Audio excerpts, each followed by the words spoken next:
Other questions that you have? You got the whole family had the surgery, so did you argue you should have a lap band? And No. Not a lap band. But, do you remember Mama having the lap band? I do. Yeah. Yeah. Any comments? No. Okay. Still on a bowl time. She was just, yeah. I would get up at each meal. I mean, then my whole family would just look at me like, there she goes again, gonna grow up. It was horrible. Do you have any other questions, or? I just was concerned about she asked about the bowel movements. Yes. But you answered that, so. Okay. Well, yeah, because, you know, well, I'll talk to you about this later, but I have had diarrhea since I had the operation. But not horrible, but I'm just saying, it's always, I was just curious, is your bowel movements ever get back to normal? Yeah, see, I would say we should definitely talk about that. And remember, we just went through that. Number one, you got to see if you got C. diff. Right. Go check and see if you have C. diff. Go check. That's really important. It's really dangerous, and that's the first thing. So if you're having diarrhea, got to check that. Second thing is, are you eating your yogurt? Yes. Good. Every day, and the plain yogurt. No, not every day. Do you like having diarrhea? No. All right, so. I don't want to feel your wrath over the yogurt. Dr. Rutledge turns into a, hey! What, no yogurt? Ah!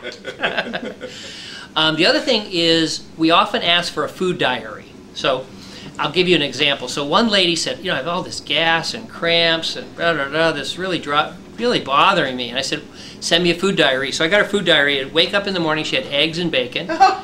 Then she had sausage. Then she had a hamburger. Then she had ham. You know, it's like, well, that's not going to go well. You're going to have a lot of trouble with that. So what you'd like to see, ideally, like, for example, your breakfast yesterday was a what? Just usually a piece of toast. Yeah, so toast, oatmeal, bran cereal, things like that, good choices. And then when did you eat again after breakfast, roughly? I'll eat lunch. I'll eat like a turkey sandwich or a soup. A lot of times I eat soup. Soup is good, yeah. The turkey sandwich, anything on it, or just what was on? You had white bread or whole wheat? Yeah, or? white bread, a little bit of mayonnaise, lettuce, turkey. Okay, so sometimes the mayonnaise you want, if you're having diarrhea, you might want to look at. Okay, and then when did you eat again after that?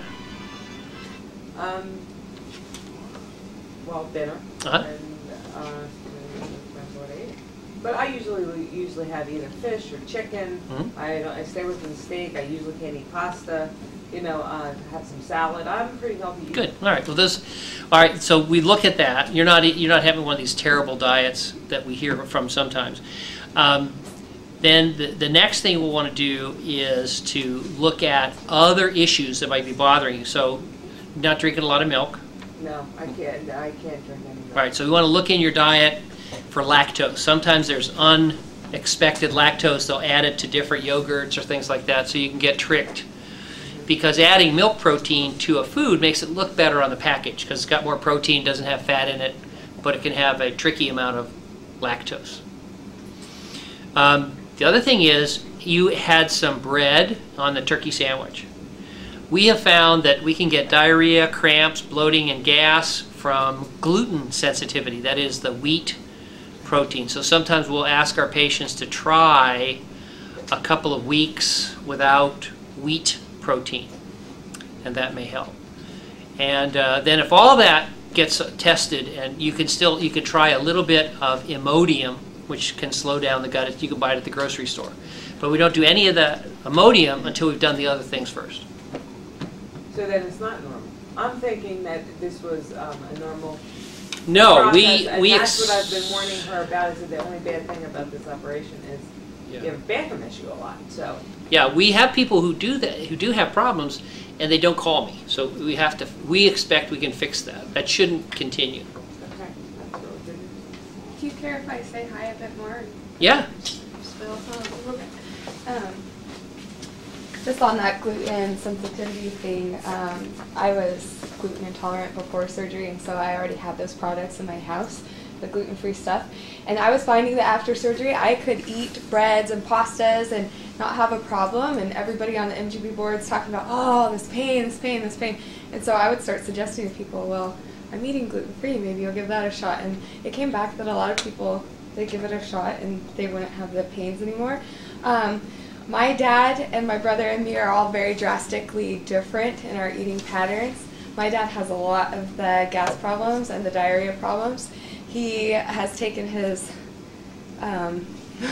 mental overload of wanting to eat a lot, and he still tries to do that post-op. Whereas me, I snack throughout the whole day. I'm just snacking all the time.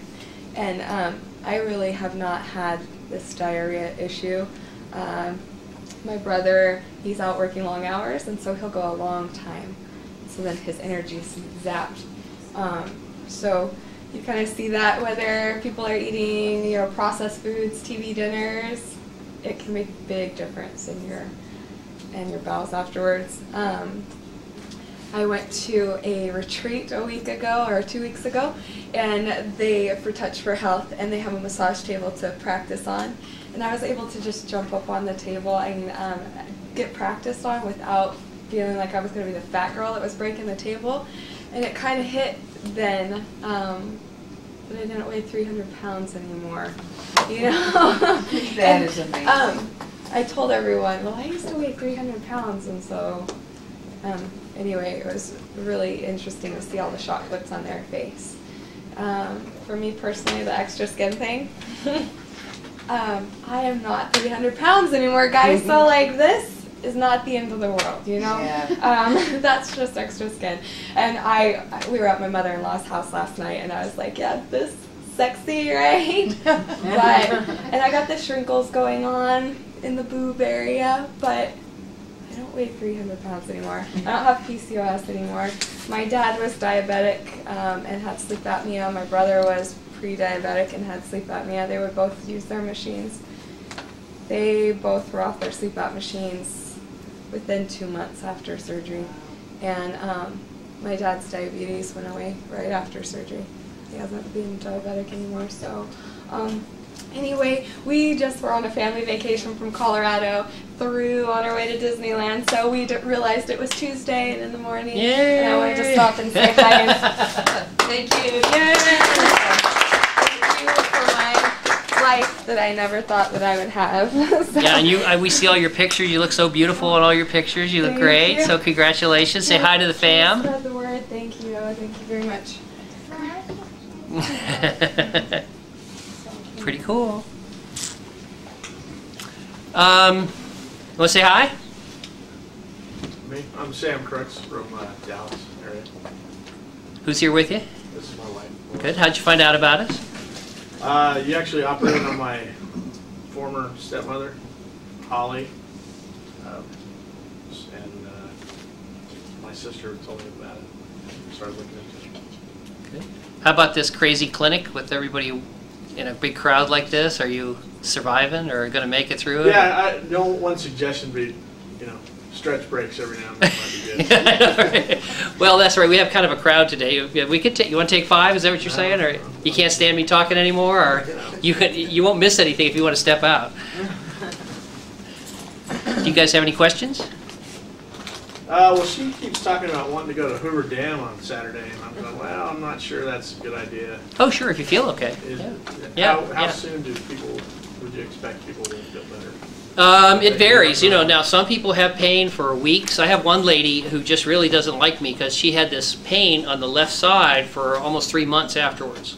But a lot of people have no pain at all, or they're out the next day. And you want to make a comment? How was your guys' pain? We went to Lion King on Broadway downtown on the Strip on Monday. My brother and my dad were different than me because they were checking their Gatorade a bit more and getting their saltines in. I didn't, and so my energy was pretty weak the first 4 days. But we went and we did walk the Strip. So. Do you want to comment and you'll say hi? Hi, I'm Jean. I'm 16 and a half months, lost 90 pounds. Wow. I'm pretty stabilized, but I heard you say you weighed in the 160s? Yeah. You look like you're 130. Oh, thanks. I'm 5'10" almost. Oh. But, yeah, okay, I'm only 5'4" and I'm 174, but I feel thin. So You look wonderful. You look amazing. I mean, I'm very happy, but And we're snowbirds, we live here, but we're leaving in 2 days, so I wanted to stop in. And I do have one question about, and wondered if you talked about this before I came, creatine. Yeah, we did a big thing on it. Basically, creatine, good. Okay, but we went to the health food store and the lady said what it does is it puts water under your muscle to make your muscles bigger. That's partly true. So one of the things that people worried about, they said that they measured the muscle in various ways after they took creatine. And they found that the muscle cells themselves actually build up. They grow water in them. But it does much more than that. It not only causes swelling of the muscle, it builds strength, it builds intelligence, it protects the heart, it protects the brain. So the person at the GNC store knew a piece of research, but not enough to really be helpful. She was actually, if you know a little, you can be harmful. So she was right. It does bring water into the muscle cells, but that's a good thing. Okay. It just sounded so like, why would I do that? That's right. You wouldn't. We're not recommending creatine because it puts water in, but when creatine does its work, one of the things it does is pulls in water as the muscle itself gets stronger. The cells, as they grow stronger and more powerful, that's what we get out of it. Not only that, they haven't measured the brain, but the brain cells work better. In other words, they gave the brain of elderly men a challenge. They said, fill out a crossword puzzle. And when they had taken creatine, they were smarter. I don't care whether you got more water in or not. If I'm smarter, I'm taking creatine. What difference between pill and protein? I mean, pill and powder?